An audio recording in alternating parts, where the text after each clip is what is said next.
Trump gets another massive, huge win. Today is Supreme Court Day. That's where all their positions that were supposed to be adjudicated by Wednesday, 2 days ago, now come out today. I think this is a really huge win for the Trump administration. I'm glad that we're talking about it in those terms. We know this is a big win for President Trump. The Supreme Court has delivered a monumental victory for the Constitution, the separation of powers, and the rule of law, in striking down the excessive use of nationwide injunctions to interfere with the normal functioning of the executive branch. But this is the most significant victory where it's been called the Trump effect. You know, this is the long tail of the Trump effect by those appointments on the Supreme Court from his 2016 to 2020 run.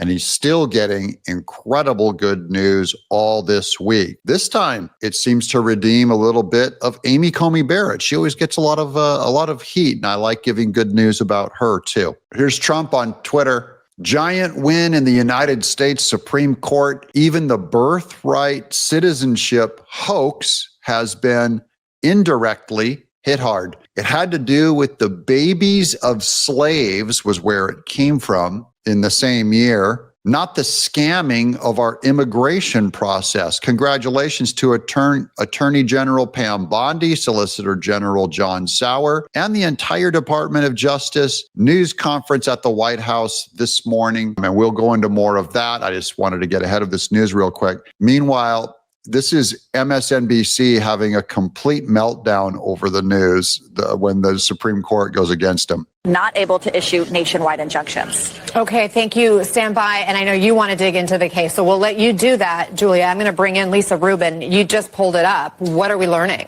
We're learning today that the court, by a 6-3 majority, Anna, has decided to stay the injunctions partially. They're saying that they will grant the government's application for stays, but only to the extent that the injunctions are broader than necessary to provide complete relief to each plaintiff withstanding to sue. And let me go. Okay, wait, I'm going to go over that before she goes over it, just to translate for you. Remember, these are the lower court judges that these are 640, Democrat appointed judges that threw out injunctions against what President Trump was doing on deporting illegal aliens or defunding USAID. And that was where we were saying that these lower judges were getting more power than the president.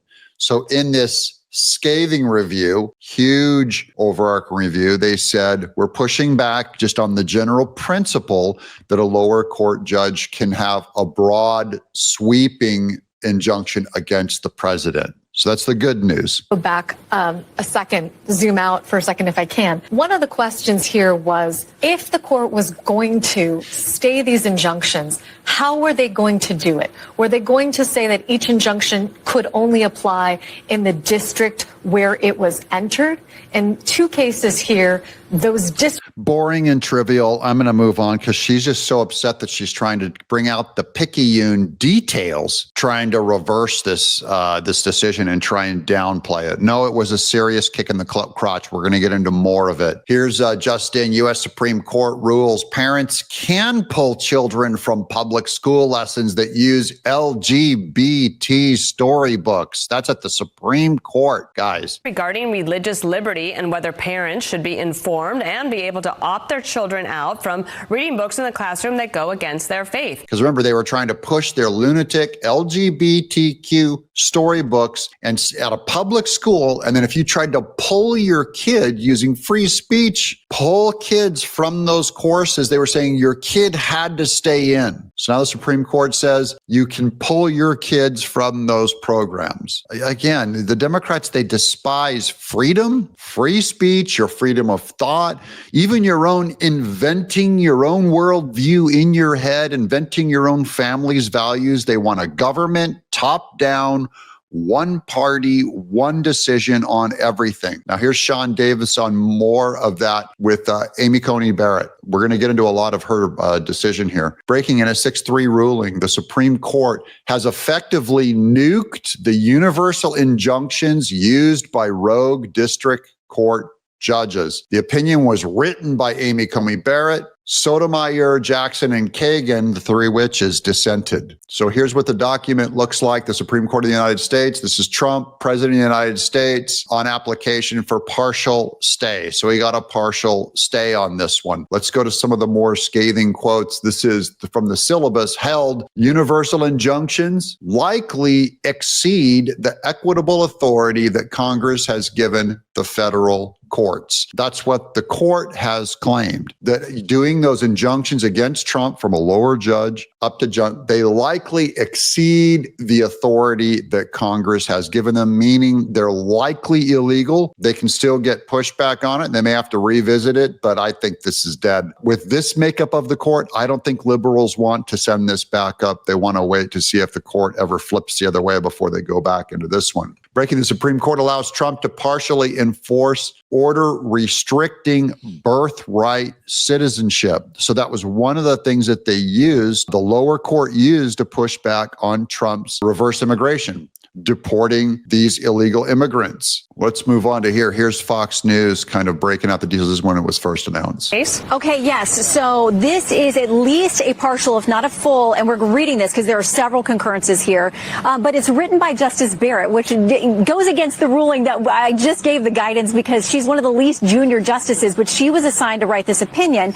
And essentially what she says, some say that the universal injunctions give the judiciary a powerful tool to check the executive branch, but she says federal courts do not exercise general oversight of the executive branch. I'm going to pause on this graphic right here just so you can see that yellow mark in the middle with Trump. Those are the number of injunctions issued by federal district courts against recent presidents. So you can see the first one under George Bush, they sent up 6. The judges questioned him 6 times. Under Obama, the judges questioned him 12 times. Under Trump, the judges questioned him 64 times. That was in his first term from 2016 to 20. Then under Joe Biden, they went against him 22 times, including, when he tried excusing government loans to student loans. Well, then Trump, in just his first few months of his term, they already went against him 40 times. That's what triggered the Supreme Court. And that's why we were screaming at John Roberts saying, you have to take up this position, or the Democrats are going to keep using this strategy of reversing everything Trump tries to do with one of their Democrat lower court judges, Amy Coney Barrett. Super awesome decision, just pushed back, rolled it all back. And I think the Democrats hopefully will start giving up on this strategy of defying the executive branch. Resolve cases and controversies consistent with the authority Congress has given to them. When a court concludes the executive branch has acted unlawfully, the answer is not for the court to exceed its power, sounding very much like they are limiting these injunctions. We know here that they have granted at least partially the stay to these preliminary injunctions, but they say only to the extent that the injunctions are broader than necessary to provide complete relief to each plaintiff with standing to sue. They say the lower courts have to move expeditiously with respect to each of these plaintiffs. Says the injunctions are also stayed to the extent that they prohibit executive agencies from developing and issuing public guidance about the executive plans to implement the executive order. If you remember, part of this executive order on birthright citizenship, the stay was that the agencies that would be responsible for actually implementing the change with birthright citizenship, those agencies couldn't even start making a plan. So that part of it is lifted as well.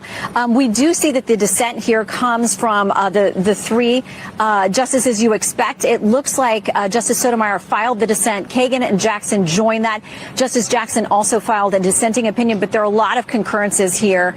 Justice Thomas, Justice Alito, there are others. So we'll parse through this, but at its first blush, it looks like this is a win in putting a limit on these nationwide injunctions. We'll see how far those limits go as we dig back through this. Got it. Want to bring Jonathan Turley back in. Shannon, thank you. We'll get back to more Jonathan Turley probably in another video, but here's this is the actual opinion of the court. We will not dwell on, this is Amy Coney Barrett destroying Justice Ketanji Brown Jackson. We will not dwell on Justice Jackson's argument, which is at odds with more than 2 centuries worth of precedent, not to mention the Constitution itself. Ooh, cat fight. She just kicked Jackson to the curb. She curb stomped her. We observe only this. Justice Jackson decries an imperial executive, that is saying that the executive branch or the president is acting like a king. She decries an imperial executive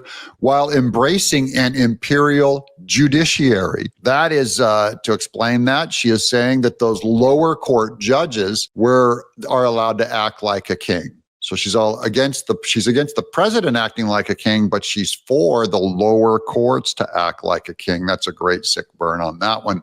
Devery Darkins called that one out. Here's Josh Hammer from Newsweek. He says, his post says, the one word on this post on the decision goes, brutal, brutal. This is the opinion of the court. The principal dissent faults us for failing to identify a single founding era cause in which this court held that universal injunctions exceed a federal court's equitable authority. Opinion, Sotomayor. So they're ripping on Sotomayor. But this absence only bolsters our case that this court had no occasion to reject the universal injunction as inconsistent with traditional equity practice merely demonstrates that no party even bothered to ask for such a sweeping remedy because no court would have entertained the request. Equitable powers conferred by the Judiciary Act of 1789 did not include the power to create remedies previously unknown to equity jurisprudence. Destroyed her. Here's Speaker Mike Johnson in a different announcement. He calls this the Trump effect because that's what this court case is about to me. It's about the Trump effect. Here's another one of the Trump effect that Mike Johnson is calling out at ABC News. ABC News knew the S&P 500 hit an all-time record high on Friday, clocking in for the first time ever at 6,156. The S&P 500 has soared more than 20% since April. We're on the verge of a major market milestone. Both the S&P 500 and the NASDAQ are on track for all-time highs. This would be the first record high for the S&P since wild, February. Considering the drops that you were on just talking about last month. It's been an absolutely unbelievable ride. I've never covered anything quite like this. Look, if you merely stuck your money in the S&P 500 in April instead of the bank, you'd be up 20%. That's the Trump effect. That's according to liberal, communist, socialist, liberal ABC News, who had to pay Trump $15 million for this. This is just Trump massive curb stomp wins. Here's Nick Sorter over on Twitter. Holy crap, Amy Coney Barrett absolutely torched Ketanji Brown Jackson in her opinion. Even Jackson's colleagues think she's an absolute clown, basically accusing Jackson of being too dumb to read legalese. Ouch, let's read this. We will not dwell on Justice Jackson's argument, which is at odds with more than 2 centuries worth of precedent, not to mention the Constitution itself. And down below, Justice Jackson skips over that part because analyzing the government statute involves boring, quote, legalese, meaning she won't even read the previous opinion. Here's the other one. Justice Jackson would do well to heed her own admonition, quote, everyone from the president on down is bound by law. That goes for judges too. Ooh, that is crispy embarrassing. That's going to be an embarrassing time at the Supreme Court break lounge as Ketanji Brown Jackson radically eats her vegan milkshake. And then Amy Coney Barrett pulls out a giant bloody piece of pork. Here's Sean Davis again in her majority opinion for the Supreme Court. Nuking universal injunctions. Amy Coney Barrett also nuked Ketanji Brown Jackson from orbit. We will not dwell on her argument. It's at odds with more than 2 centuries of precedent. This is a massive win for Trump. And the Supreme Court, these aren't Trump's buddies. Amy Coney Barrett isn't Trump's buddies just because he appointed her. Remember, she has gone against Trump many times. And it's also interesting that she got, Justice Roberts assigns out who will write what opinion. A certain amount for each session goes to every one of the Supreme Court members. So this one got sent to Amy Coney Barrett. She could have gone any way. She could have gone for or against this opinion. In this case, she underlined it, double underlined it. The 6 versus 3, she's back over on the conservative side, gang. What do you guys think? Has Amy Coney Barrett redeemed herself? Let me know in the chat below. Are you for Amy? Just say, I'm starting to trust Amy more, or are you still boo Amy? That's what the internet says. And I don't believe them. I'm Doug in Exile.